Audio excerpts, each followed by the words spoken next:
ओम श्री परमात्मने नमः। अथ सप्तमोऽध्यायः ज्ञान विज्ञान योगः। श्री भगवानुवाच मय्यासक्तमनः पार्थ योगं युञ्जन्मदाश्रयः असंशयं समग्रं मां यथा ज्ञास्यसि तच्छृणु। ज्ञानं तेऽहं सविज्ञानम् इदं वक्ष्याम्यशेषतः यज्ज्ञात्वा नेह भूयोऽन्यत् ज्ञातव्यमवशिष्यते। मनुष्याणां सहस्रेषु कश्चिद्यतति सिद्धये यततामपि सिद्धानां कश्चिन्मां वेत्ति तत्त्वतः। भूमिरापो नलो वायुः खं मनो बुद्धिरेव च अहङ्कार इतीयं मे भिन्ना प्रकृतिरष्टधा। अपरेयमितस्त्वन्यां प्रकृतिं विद्धि मे परां जीवभूतां महाबाहो ययेदन्धार्यते जगत् एतद्योनीनि भूतानि सर्वाणीत्युपधारय।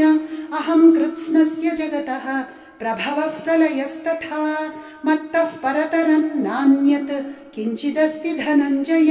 मयि सर्वमिदं प्रोतं सूत्रे मणिगणा इव रसोऽहमप्सु कौन्तेय प्रभास्मि शशिसूर्ययोः।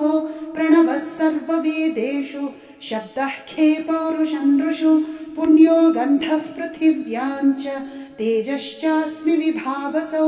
जीवनं सर्वभूतेषु तपश्चास्मि तपस्विषु बीजं मां सर्वभूतानां विद्धि पार्थ सनातनं।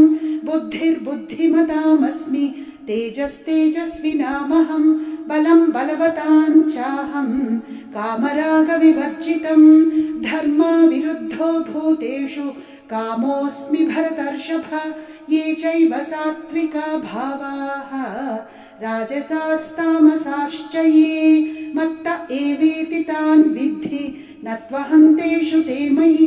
त्रिभिर्गुणमयैर्भावैः एभिः सर्वमिदं जगत् मोहितन्नाभिजानाति मामेभ्यः परमव्ययम्। दैवी ह्येषा गुणमयी मम माया दुरत्यया मामेव ये प्रपद्यन्ते मायामेतां तरन्ति ते। न मां दुष्कृतिनो मूढाः प्रपद्यन्ते नराधमाः माययापहृतज्ञानाः आसुरं भावमाश्रिताः। चतुर्विधा भजन्ते मां जनाः सुकृतिनोऽर्जुन। आर्तो जिज्ञासुरर्थार्थी ज्ञानी च भरतर्षभ। तेषां ज्ञानी नित्ययुक्तः एकभक्तिर्विशिष्यते। प्रियो हि ज्ञानिनोत्यर्थम् अहं स च मम प्रियः।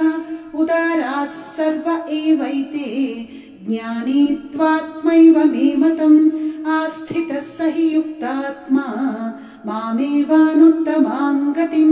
बहूनां जन्मनामन्ते ज्ञानवान् मां प्रपद्यते। वासुदेवः सर्वमिति समहात्मा सुदुर्लभः। कामैस्तैस्तैर्हृतज्ञानाः प्रपद्यन्तेऽन्यदेवताः। तं तं नियममास्थाय प्रकृत्या नियता स्वया। यो यो यां यां तनुं भक्तः श्रद्धयार्चितुमिच्छति तस्य तस्याचलां श्रद्धां तामेव विदधाम्यहं। सतया श्रद्धया युक्तः तस्याराधनमीहते। लभते च ततः कामान् मयैव विहितान् हितान्। अन्तवत्तु फलं तेषां तद्भवत्यल्पमेधसां। देवान् देवयजो यान्ति मद्भक्ता यान्ति मामपि। अव्यक्तं व्यक्तिमापन्नं मन्यन्ते मामबुद्धयः।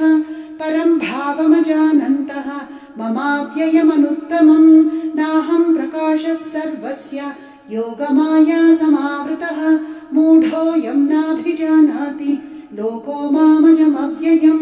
वेदाहं समतीतानि वर्तमानानि चार्जुन भविष्याणि च भूतानि मां तु वेद न कश्चन।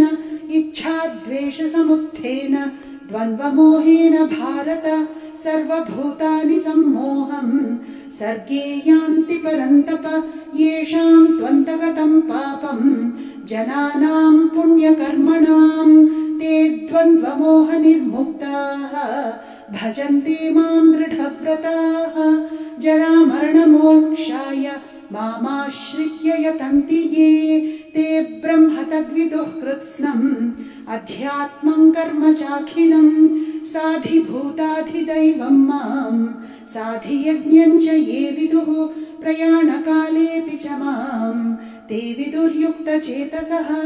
ॐ तत्सदिति श्रीमद्भगवद्गीतासु उपनिषत्सु ब्रह्मविद्यायां योगशास्त्रे श्रीकृष्णार्जुनसंवादे ज्ञानविज्ञानयोगो नाम 7मोऽध्यायः।